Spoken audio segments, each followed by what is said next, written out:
உங்களை ஒருத்தர் திட்டுறாங்க, ஒருத்தர் விமர்சனம் பண்றாங்கன்னா உங்களோட கர்மாவை காசே கொடுக்காம, பணமே கொடுக்காம அழகா உங்ககிட்ட இருந்து விலைக்கு வாங்கிக்கிறாங்கன்னு அர்த்தம். அருமையா சொன்னீங்க. உண்மைதான் அது. அதனால நீ என்னை பேசுறியா பேசிக்கோ, திட்டுறியா திட்டிக்கோ, எனக்கு அதை பத்தி கவலையே இல்லை. என்ன காரணம்? நாம எப்படி இருக்கோம்னு கடவுளுக்கும் நமக்கும் தெரியும் இல்லைங்களா? எல்லாருக்கான அறிவுரை தான். அதனால உங்களை ஒருத்தருக்கு பேசுறாங்க, விமர்சனம் பண்றாங்கன்னா தயவு செய்து கவலைப்படாது, கடந்து போங்க. விமர்சனம் பண்றவங்க விமர்சனம் பண்ணிட்டு அங்கேயே தான் வாய்க்கால் மேட்லயே உட்காந்துருப்பாங்க. நீங்க தான் BMW கார்ல போயிட்டு இருக்கீங்க, இல்ல பெரிய அளவுல ஒரு உயரத்தை தொடுவீங்க. விமர்சிப்பவர்கள் வீணாய் போனவர்கள், விமர்சனத்தை ஏற்றுக்கொள்பவர்கள் விதியை வெல்பவர்கள்.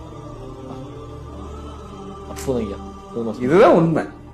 அதனால அதை பத்தி கவலையே பட வேண்டாங்கிறது என்னுடைய கருத்து.